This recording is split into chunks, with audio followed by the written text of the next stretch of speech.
ആളുകളുടെ പലതും അവരെനിക്ക് തിരിച്ചു തന്നു. പച്ചയായ ജീവിതം എനിക്ക് തിരിച്ചറിയാനുള്ള അവസരങ്ങൾ ഉണ്ടാക്കി തന്നു. ആ ജീവിക്കണം എന്നുള്ള ആ ഒരു കുടുംബത്തെ പോലെ അല്ലെങ്കിൽ മറ്റുള്ളവരെ പോലെ സമൂഹത്തില് മാന്യമായിട്ട് ജീവിക്കണം എന്നൊക്കെയുള്ള ഒരു വല്ലാത്തൊരു ആഞ്ചൊക്കെ എന്നിലും തോന്നി.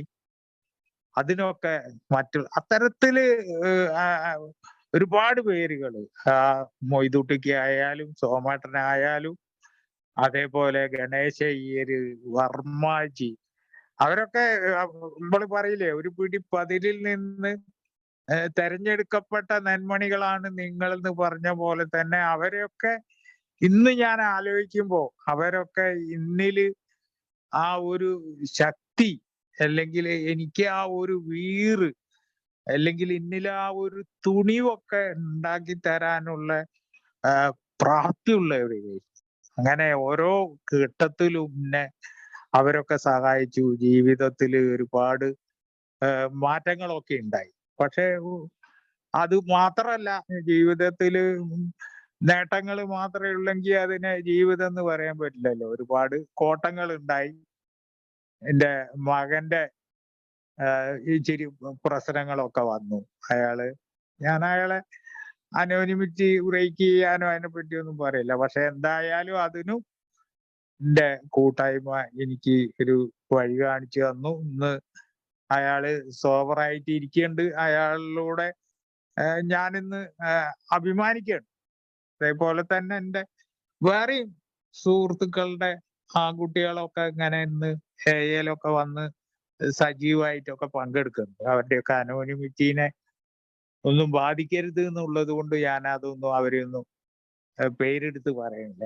അതേപോലെ തന്നെ എന്റെ കുട്ടികൾക്ക് ആ ഒരു ദുരന്തവും ദുരിതമൊക്കെ എന്റെ ജീവിതത്തിൽ ഉണ്ടായപ്പോ തീർച്ചയായിട്ടും സുഹൃത്തുക്കളുടെ ആ ഒരു കുടിയിലേക്ക് പോകാതിരിക്കാനല്ല, തളർന്ന് പോകരുത് എന്നുള്ള നിലയ്ക്ക് എനിക്ക് നൽകിയ ആത്മവിശ്വാസം, അവരുടെ സാമീപ്യ സഹകരണ സഹായം തിരുവനന്തപുരത്ത് നിന്ന് വരെ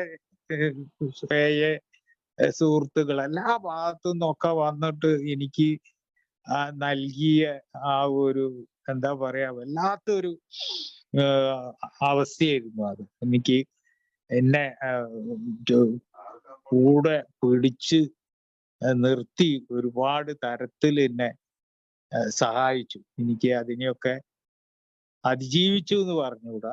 ആ സമയം പാസ് ചെയ്തു പോയി. അതിന് സുഹൃത്തുക്കളുടെ സഹായത്തിന് ഞാൻ എന്നും കടപ്പെട്ടിരിക്കുന്നു. അതേപോലെ തന്നെ ഈ ഇന്ത്യ സൊസൈറ്റിയിലും ഈ ഒരു മാറ്റം, ഞാനൊരു പാർട്ടിക്കാരനൊക്കെയാണ്, രാഷ്ട്രീയമൊന്നും പറയാനില്ല.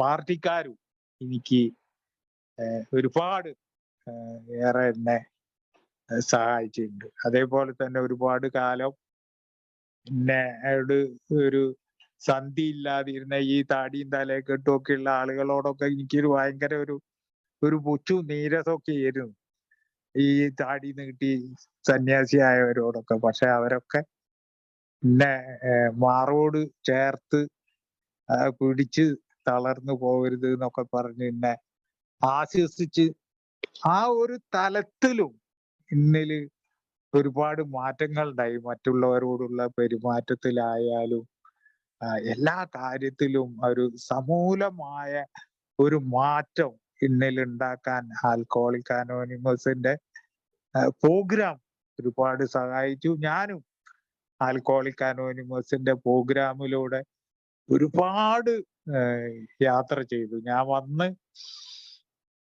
ആദ്യത്തെ ഒരു വർഷം ആകുമ്പോഴേക്കും ഒരു GSO കൽപ്പറ്റ നടന്നു. അടുത്ത GSO ന്യൂഡൽഹിയിൽ വെച്ച്. അങ്ങനെ ഞാൻ ന്യൂഡൽഹിയിൽ എന്റെ കുട്ടികളെയൊക്കെ കൂട്ടി ഞാൻ ഇത് കോൺഫറൻസിന് അവിടെ നെഹ്റു യുവ കേന്ദ്രയിൽ വെച്ചിട്ടായിരുന്നു ആ പരിപാടി. അതിലൊക്കെ പങ്കെടുത്തു. അവിടുന്ന് സിക്കിമിലേക്ക് പോയി. അവിടെ സൈലേഷ് വഹാബ് എന്ന് പറഞ്ഞ ഒരു അച്ഛൻ AMM ആയിരുന്നു. നമ്മളെ മത്തായിച്ചനെ പോലെ ഫാദർ.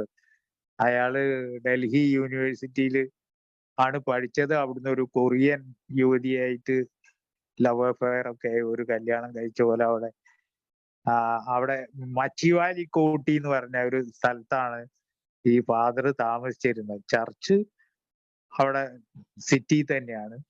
അങ്ങോട്ട് കുതിരപ്പുറത്താണ് ഞങ്ങള് പോയത്. അപ്പൊ അങ്ങനെയൊക്കെ അതൊക്കെ ഒരു ആൽക്കഹോളിക് അനോണിമസിന് എന്റെ ഹൃദയത്തിലേക്ക് പ്രവേശിക്കുക മാത്രമല്ല, ആൽക്കഹോളിക് അനോണിമസ് ഇത്രയും വലിയൊരു പ്രോഗ്രാം ആണ് എന്നുള്ളത് എനിക്ക് കാണിച്ചു തന്നു. ഇന്നും സത്യത്തില് എത്രമാത്രം ഏതൊക്കെ രാജ്യത്തൊക്കെയുള്ള മലയാളികളൊക്കെ ആയിട്ട്, പ്രത്യേകിച്ച് നമ്മളെ ഈ മിഡ് നൈറ്റ് സ്റ്റാർ ഗ്രൂപ്പിലൂടെ എവിടെയൊക്കെയുള്ള മലയാളികൾ ഒക്കെ ആയിട്ടുള്ള സുഹൃത്തുക്കളൊക്കെ ആയിട്ട് നമ്മള് സൗഹൃദം നിലനിർത്തുന്നു. അപ്പൊ ഒരു അപാരമായ ഈ ഒരു കൂട്ടായ്മ എനിക്ക് ജീവനും, അതിനേക്കാൾ കൂടി ഞാനിന്ന് ആൽക്കഹോളിക് അനോണിമസ് എന്ന് പറയുന്ന കൂട്ടായ്മനെ എങ്ങനെയൊക്കെ വിശേഷിപ്പിക്കുമെന്ന് എനിക്ക് പറയാൻ വാക്കുകളില്ലാത്ത ഒരു അവസ്ഥയിലാണ്. ഹൃദയവാഹിനി ഒഴുകുന്നു നീ മധുര സ്നേഹ തരംഗിണിയായി, മധുര സ്നേഹ തരംഗിണിയായി, ഹൃദയവാഹിനി ഒഴുകുന്നു നീ മധുര സ്നേഹ തരംഗിണിയായി. അപ്പോ എല്ലാവർക്കും ഈ മീറ്റിംഗിൽ എനിക്ക് അവസരം തന്നതിന്റെ മോഡറേറ്റർക്കും സംഘാടകർക്കും ഒക്കെ കേൾവിക്കാരായി എന്നെ സഹായിച്ച എല്ലാ സുഹൃത്തുക്കൾക്കും സുബോധത്തിന്റെ ലഹരി നേർന്നുകൊണ്ട് ഞാൻ അവസാനിപ്പിക്കുന്നു. Thank you very